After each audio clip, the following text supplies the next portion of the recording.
Assalamualaikum warahmatullahi wabarakatuh.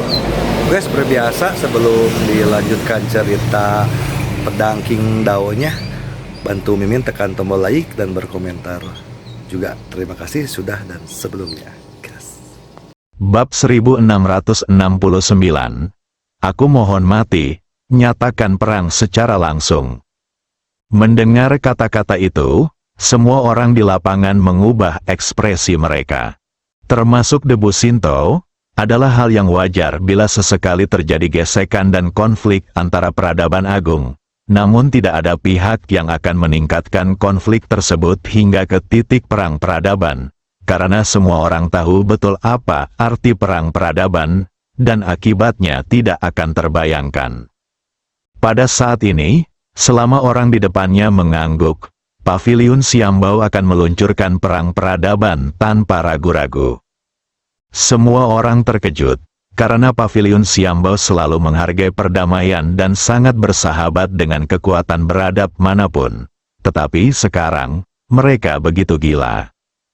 Gila sekali. Dibandingkan dengan keterkejutan orang-orang di sekitar mereka, Lin Jun dan putranya benar-benar ketakutan saat ini. Wajah mereka pucat dan kaki mereka gemetar. Tuan muda Paviliun, mereka tidak menyangka bahwa orang di hadapan mereka sebenarnya adalah tuan muda mereka sendiri. Sudah berakhir, semuanya sudah berakhir, terutama Lin Yun. Ketika dia memikirkan tentang apa yang baru saja dia katakan tentang memusnahkan 9 klan pihak lain, dia tahu bahwa tidak mungkin dia bisa bertahan hidup. Pada saat ini, dia benar-benar menyesali keputusannya. Mengapa dia begitu bodoh? Mengapa dia berdiri di pihak Shen Daochen? Mengapa dia keluar untuk pamer? Salah, benar-benar salah. Salah siapa ini? Lin Yun tiba-tiba menoleh ke arah Lin Jun yang berwajah pucat dan meraung. Ini semua salahmu, dasar orang tua bodoh. Kalau saja kau mengajariku dengan baik sejak awal, aku tidak akan melakukan kesalahan besar hari ini. Dasar anjing tua terkutuk. Jika anak tidak diajari, itu salah ayahnya, tidak masalah. Lin Jun tidak bisa mendengar apapun saat ini. Hanya ada keputusasaan di matanya, keputusasaan yang tak berujung. Dia tahu bahwa dia sudah tamat. Bukan hanya dia yang tamat, tetapi keluarga Lin mereka juga akan tamat bersama mereka. Kekayaan yang dahulu melimpah, kini berubah menjadi malapetaka.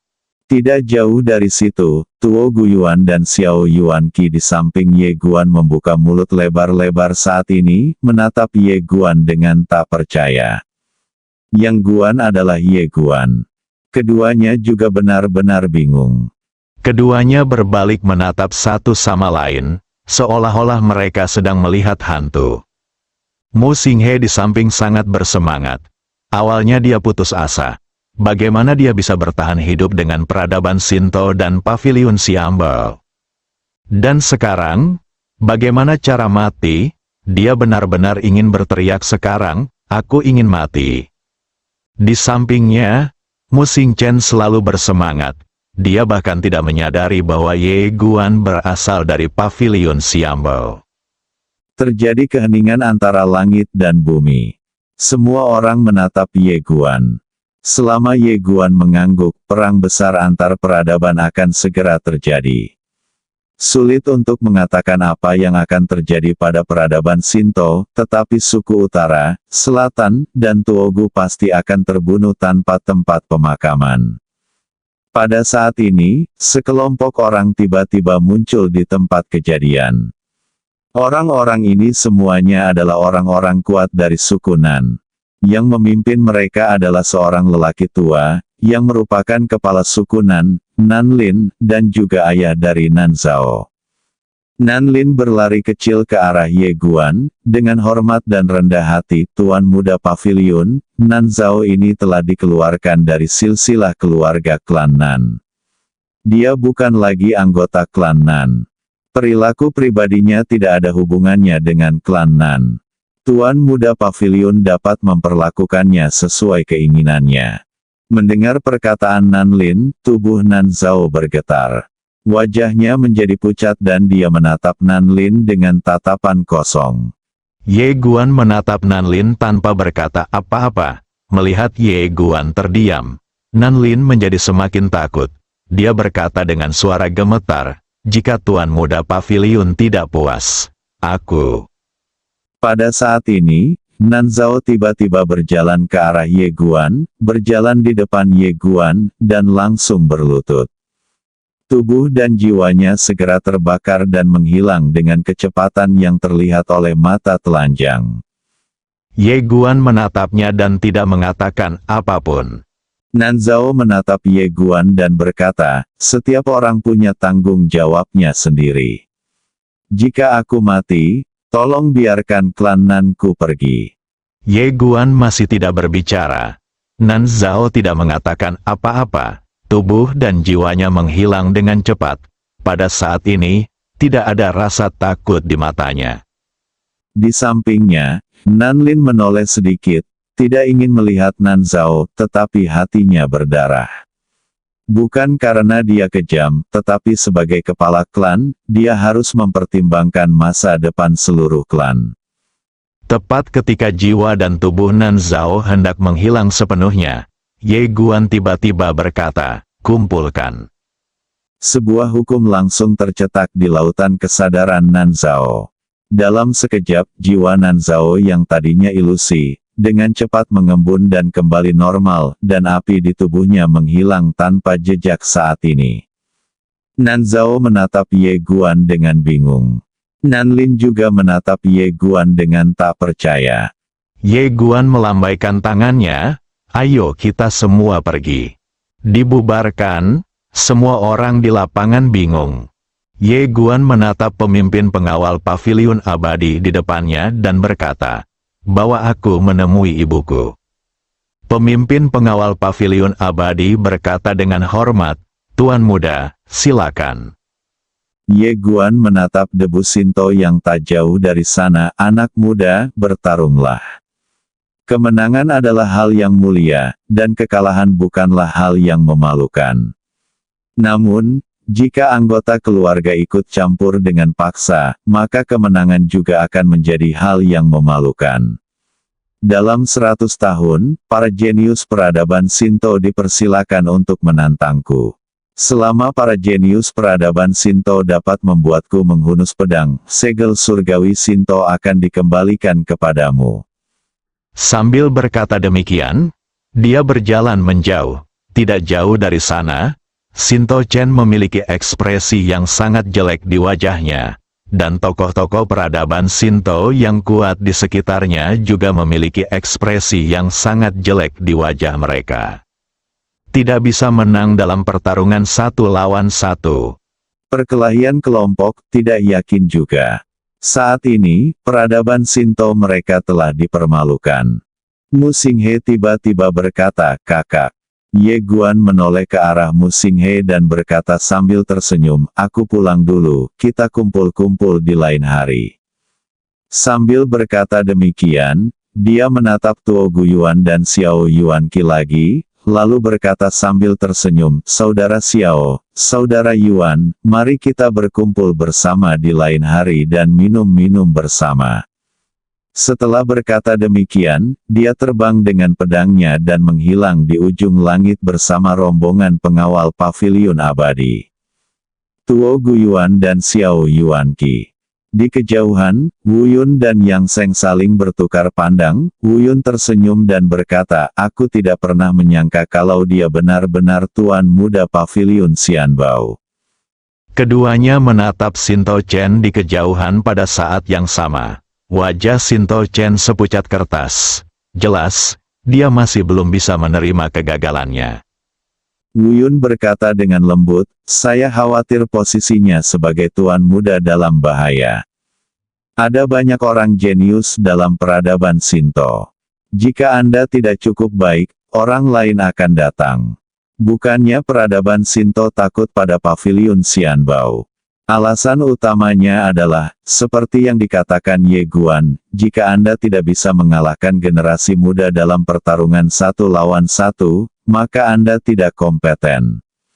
Jika Ye Guan tidak bisa menang dan harus meminta bantuan, peradaban Shinto pasti akan bertarung sampai mati dengan Paviliun Xianbao, dan Paviliun Xianbao juga akan dibenci. Namun masalahnya sekarang adalah peradaban Shinto tidak bisa menang dalam pertarungan 1 lawan 1, jadi mereka meminta bantuan. Yang paling memalukan adalah mereka juga punya orang. Jika mereka tidak punya orang, mereka bisa menindas mereka, tetapi masalahnya adalah mereka punya orang, maka peradaban Shinto akan malu. Tidak jauh dari situ, Nanzao tiba-tiba berdiri dan pergi. Nanlin menatap Nanzao yang hendak pergi, ingin mengatakan sesuatu tetapi menahan diri. Pada akhirnya, semua kata-katanya berubah menjadi desahan pelan. Pada saat ini, ruang dan waktu di langit tiba-tiba retak, dan bintang-bintang yang tak terhitung jumlahnya berjatuhan. Yang kuat dari peradaban bintang ada di sini. Tak lama kemudian, dipimpin oleh Muling, sang patriark peradaban bintang, sekelompok orang kuat dari peradaban bintang muncul di tempat kejadian, dan Mu Xinghe serta Mu Xingchen bergegas menyambut mereka. Mu Xinghe berkata dengan hormat, "Temui pemimpin klan dan para tetua." Mu Xingchen juga membungkuk sedikit. Muling secara pribadi membantu Mu Xinghe dan saudara perempuannya berdiri. Ia menatap mereka dengan gembira dan berkata, "Wah, kalian berdua hebat. Kalian telah membawa kehormatan bagi peradaban kita. Mari kita kembali dan memberi penghormatan kepada para leluhur kita. Mereka ingin melihat kalian." Segera, kakak beradik itu mengikuti orang-orang kuat dari peradaban bintang dan berubah menjadi bintang dan menghilang ke kedalaman galaksi. Pada saat ini, sekelompok orang lain tiba-tiba muncul entah dari mana. Mereka adalah keluarga Xiao dari wilayah utara, dan pemimpin mereka tidak lain adalah Xiao Long, kepala keluarga Xiao dari wilayah utara. Xiao Yuanqi bergegas maju dan membungkuk hormat, "Temui pemimpin klan." Xiao Long buru-buru membantunya berdiri, sambil tersenyum lebar, "Aku tahu semua yang telah kau lakukan. Kau tidak pernah meninggalkan teman-temanmu di saat-saat kritis, dan kau tidak takut pada yang berkuasa. Kau layak menjadi anggota keluarga Xiaoku." Xiao Yuanqi buru-buru berkata, "Ini semua berkat ajaran baik dari ketua klan." Ketika Xiao Long mendengar ini, senyum di wajahnya tiba-tiba menjadi secerah bunga krisan. Dia langsung memeluk bahu Xiao Yuanqi dan berkata, "Leluhur ingin bertemu denganmu, ayo pergi." Xiao Yuanqi sedikit terkejut. "Leluhur ingin bertemu denganku." Xiao Long tersenyum dan berkata, "Ya, ini adalah kesempatan yang bagus. Leluhur mungkin akan menanyakan beberapa pertanyaan lainnya." Xiao Yuanqi segera berkata, "Klan Xiao bisa seperti sekarang ini, semua berkat pemerintahanmu yang baik, tanpamu, ketua klan." Xiao Long tiba-tiba melambaikan tangannya, dan para anggota suku di belakangnya segera bubar. Xiao Long tersenyum dan berkata, "Tidak perlu seperti itu. Apa yang tidak bisa dipahami oleh orang seperti leluhur?" Xiao Yuanqi ragu-ragu sejenak, lalu berkata, "Kalau begitu aku..."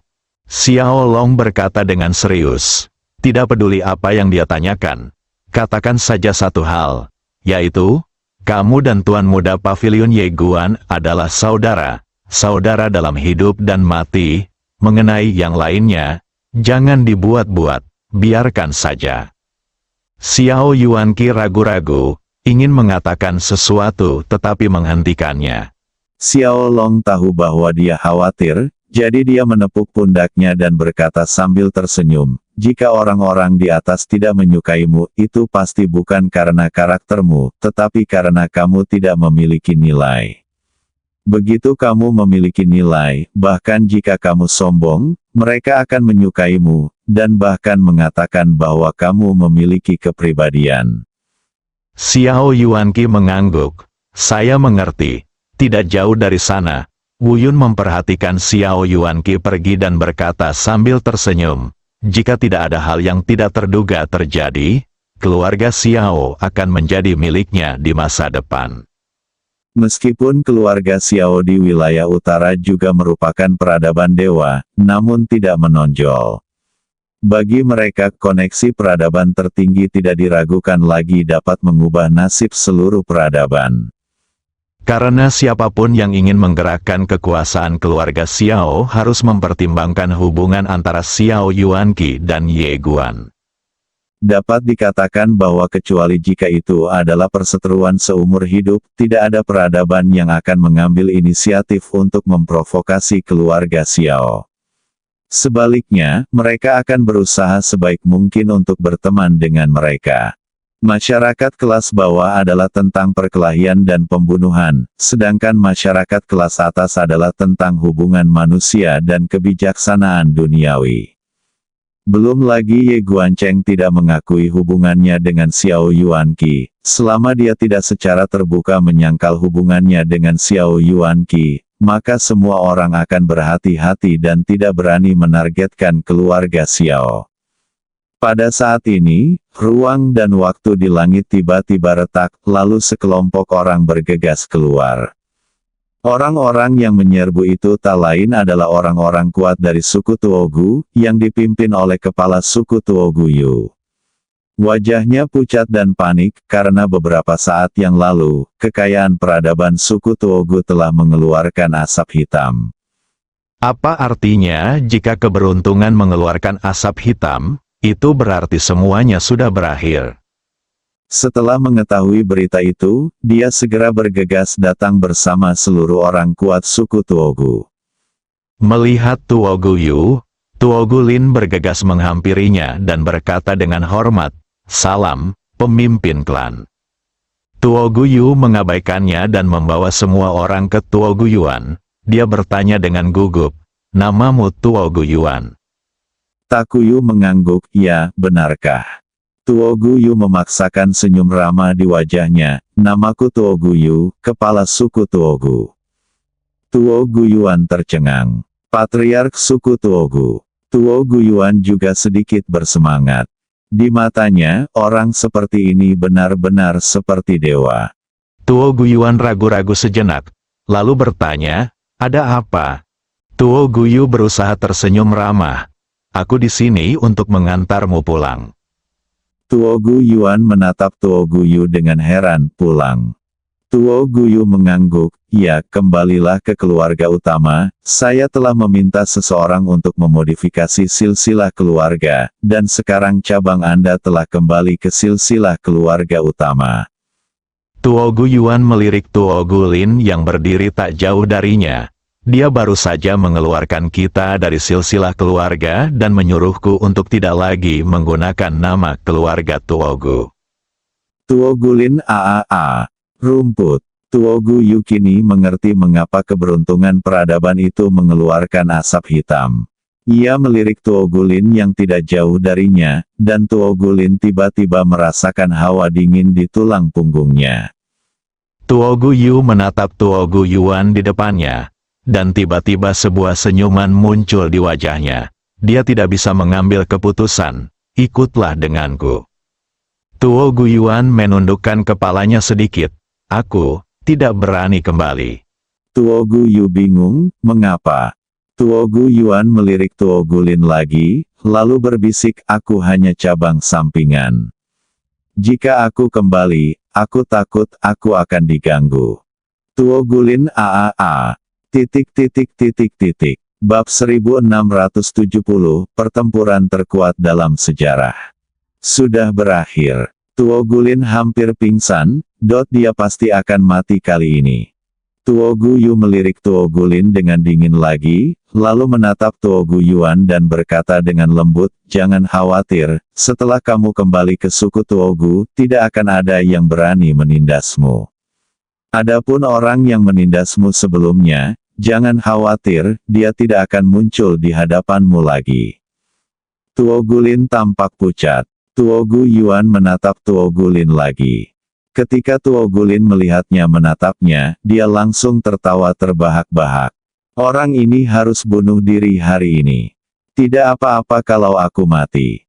Melihat tatapan Tuo Gu Yuan, wajah Tuo Gu Yu menjadi gelap. Dia perlahan mengepalkan tangan kanannya. Meskipun dia sedikit enggan, dia tahu bahwa jika dia tidak segera mengeksekusi Tuo Gu Lin, Tuo Gu Yuan tidak akan mengikutinya kembali ke suku Tuo Gu. Tepat saat Tuo Gu Yu hendak menyerang, Tuo Gu Yuan tiba-tiba berkata, "Ketua, aku tidak punya dendam yang mendalam dengan saudara Lin ini. Kita sudah saling kenal setelah bertarung. Selain itu, dia juga melakukan ini untuk klan Tuo Gu kita, jadi mari kita lupakan semua yang terjadi sebelumnya." Tuo Gu Lin tertegun, mengira dia salah dengar. Dia menatap Tuo Gu Yuan dengan tidak percaya. Ada kilatan keterkejutan di mata Tuo Gu Yu. Ketika dia melihat bahwa Tuo Gu Yuan tidak bercanda, keterkejutan di matanya berubah menjadi kekaguman. Dia menoleh untuk melihat Tuo Gu Lin.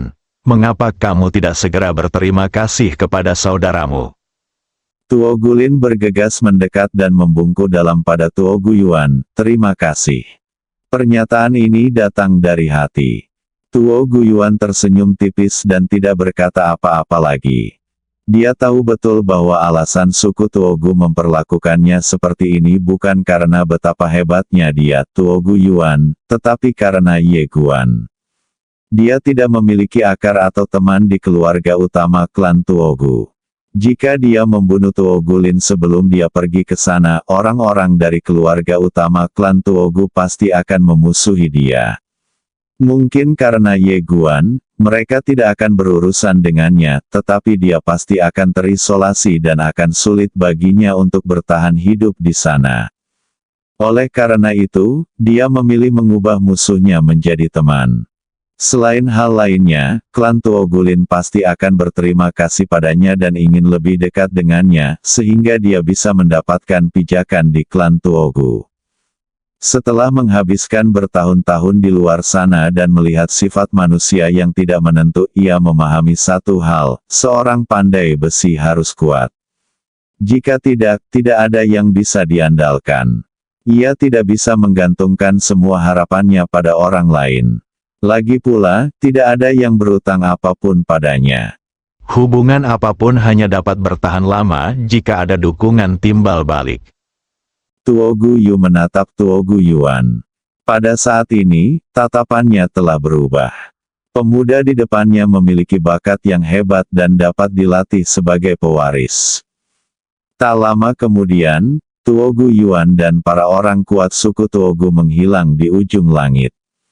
Di lapangan, Wu Yun melirik Shen Dao Chen dan yang lainnya yang tidak jauh dan belum pergi. Lalu berkata, "Saudara Yang Seng, ayo pergi juga." Biksu yang mengangguk, lalu keduanya pergi. Pada saat ini, seorang pria parubaya muncul di hadapan Sinto Chen. Pria ini tidak lain adalah Sinto Sune, pemimpin peradaban Sinto saat ini. Sinto Sune menatap Sinto Chen di depannya, tidak bisa menerimanya. Shen Dao Chen menurunkan alisnya dan tidak mengatakan apa-apa. Sinto Sune berkata, "Kalian sudah mengerti kebenarannya, tidak ada gunanya aku berkata lebih banyak lagi, aku hanya ingin mengatakan satu hal, seorang pria harus bangkit dari tempat ia terjatuh." Setelah berkata demikian, dia berbalik dan pergi. Shen Dao Chen perlahan mengepalkan tangannya. Ia harus mengakui bahwa pertempuran sebelumnya memang merupakan pukulan besar baginya. Karena ia dapat merasakan bahwa Ye Guan sama sekali tidak menggunakan kekuatan penuhnya. Tetapi ia telah memainkan semua kartunya, dan bahkan menggunakan artefak tertinggi. Namun, ia tetap gagal mengalahkan lawannya. Masalah Anda sendiri. Saya terlalu lemah. Shen Dao Chen tiba-tiba menarik napas dalam-dalam, lalu menatap punggung Shen Dao Zong di kejauhan. Aku akan pergi ke Kumen untuk berlatih keras. Tempat paling pahit untuk bercocok tanam di dunia, gerbang kepahitan. Di kejauhan, Sinto Sune berhenti dan setelah terdiam beberapa saat, dia berkata, "Ya." Berita tentang kemunculan Ye Guan dengan cepat menyebar ke seluruh alam semesta. Tuan muda Paviliun Xiambao muncul. dan begitu dia muncul, dia bertempur dalam pertempuran yang terkenal. Bahkan Shinto Chen, sang jenius peradaban Shinto, bukanlah tandingannya. Reputasi Ye Guan langsung mencapai puncaknya. Sekarang, semua orang sangat penasaran dengan tuan muda dari domain Guanxuan.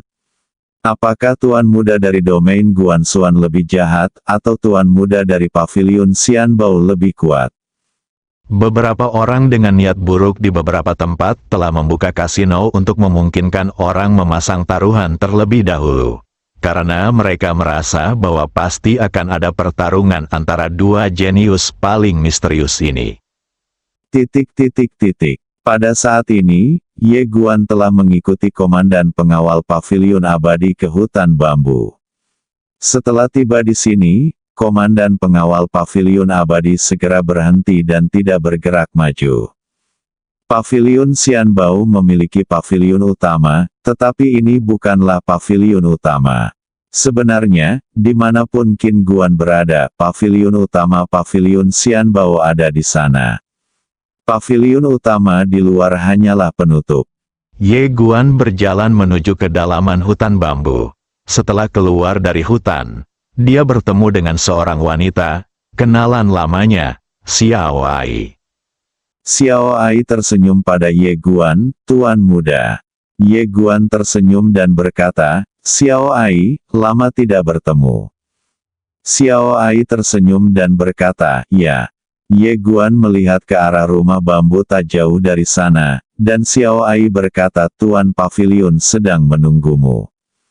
Ye Guan mengangguk, lalu berjalan menuju rumah bambu. Saat tiba di depan pintu rumah bambu, entah mengapa jantungnya berdebar lebih cepat. Ia mendorong pintu bambu itu pelan-pelan. Di dalam rumah bambu, seorang wanita sedang menggoreng sayur di depan tungku. Ia mengenakan celemek di pinggangnya, memegang panci di tangan kirinya dan sendok di tangan kanannya. Sendok terus berputar di dalam panci. Mendengar suara pintu bambu, Qin Guan berbalik dan melirik Ye Guan, lalu berkata sambil tersenyum, hidangan terakhir akan segera siap, kamu duduklah terlebih dahulu. Ye Guan mengangguk. Oke, ia berjalan ke sebuah meja dan duduk. Meja itu penuh dengan hidangan, yang semuanya adalah favoritnya. Melihat hidangan-hidangan itu, matanya tiba-tiba menjadi kabur. Pada saat ini, Qin Guan datang membawa sebuah hidangan. Ia meletakkan hidangan itu di depan Ye Guan dan berkata sambil tersenyum, ini kentang goreng dengan paprika hijau dari kampung halamanku. Aku tidak tahu apakah kamu pernah memakannya sebelumnya. Kamu bisa mencobanya. Ye Guan mengangguk. Dia mengambil sepotong kentang dengan sumpit dan memasukkannya ke dalam mulutnya. Setelah mengunyah sebentar, dia menatap Qin Guan dan tersenyum enak sekali. Qin Guan tersenyum cerah. Dia sendiri yang menyajikan semangkuk nasi untuk Ye Guan, lalu mengambil beberapa hidangan untuknya. Coba ini juga. Kenapa kamu menangis? Ye Guan menyeringai, bahagia. Pada saat ini, dia benar-benar merasa seperti di rumah. Qin Guan berkata dengan lembut, kamu telah banyak menderita selama bertahun-tahun ini, kan? Ye Guan menggelengkan kepalanya, ini adalah jalan yang dipilih anakku. Wajar saja jika dia sedikit menderita. Bu, lihatlah, aku seorang pemecah sekarang, dan aku telah menembus 2 lingkaran. Mata Qin Guan tiba-tiba memerah. Putraku benar-benar sudah dewasa. Ye Guan menyeka matanya dan berkata sambil tersenyum, Bu, ayo makan. Qin Guan mengangguk, oke. Saat makan, Ye Guan tiba-tiba menjadi bersemangat. Dia terus berbicara tentang orang-orang dan hal-hal yang telah ditemuinya, sementara Qin Guan mendengarkan dengan tenang. Setelah waktu yang lama, Qin Guan tiba-tiba berkata, luangkan waktu untuk pergi ke Bima Sakti. Ye Guan tercengang. Qin Guan menatapnya dengan serius, kamu bisa pergi menemui Nona Chizen. Kamu berutang sesuatu padanya, dan kamu butuh bantuannya. Ye Guan meletakkan sumpitnya dan bertanya, Bu, apa sebenarnya kehendak tertinggi itu? Qin Guan berkata, keberadaan tertinggi. Ye Guan menatap Qin Guan, dan Qin Guan bertanya, apakah kamu tahu mengapa ibu ada di sini? Ye Guan Dao, karena ini adalah akhir jalan. Qin Guan tersenyum dan berkata, cerdas. Ye Guan terdiam. Qin Guan berkata dengan lembut, setelah Arya dan Nona An serta yang lainnya datang ke sini, mereka tidak bisa lagi bergerak maju. Ini adalah akhir bagi semua orang sekarang. Ye Guan berkata, Bibi Sukun dan yang lainnya. Qin Guan menatapnya tanpa berkata apa-apa. Ye Guan Xin terkejut, Bu, apa maksudmu? Qin Guan mengangguk, tebakanmu benar. Ye Guan perlahan mengepalkan tangannya.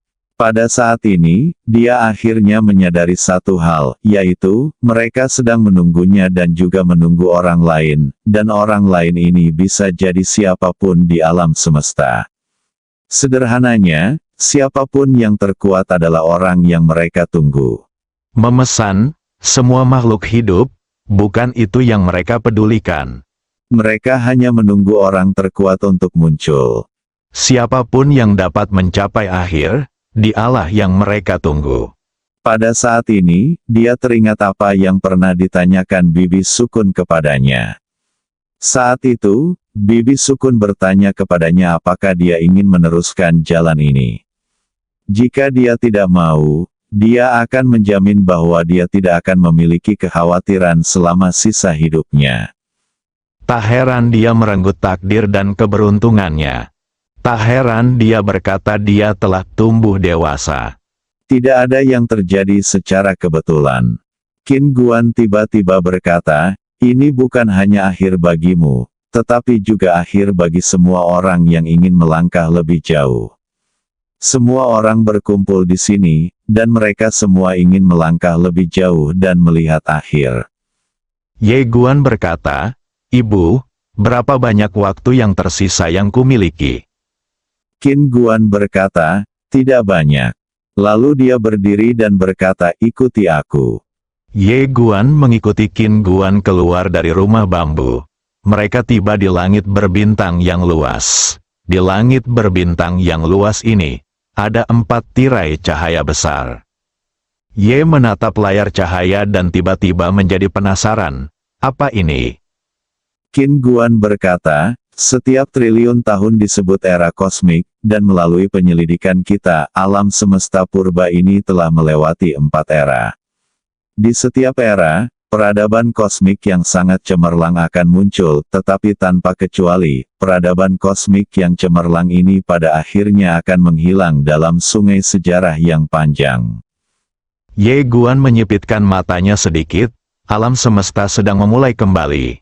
Qin Guan mengangguk, ya, Ye Guan berkata dengan suara yang dalam, kehendak tertinggi. Qin Guan mengangguk, ya, dan sekarang, kita berada di era kelima. Ye Guan bertanya, Ibu, di antara era kosmik ini, di peringkat manakah era kita saat ini dalam hal kekuatan? Qin Guan menoleh dan menatapnya. Dengan bergabungnya keluarga Yang dan keluarga Ye, era alam semesta kita adalah era terkuat dalam sejarah. Kali ini perang dimulai. Itu akan menjadi perang terkuat dalam sejarah alam semesta. Bersambung.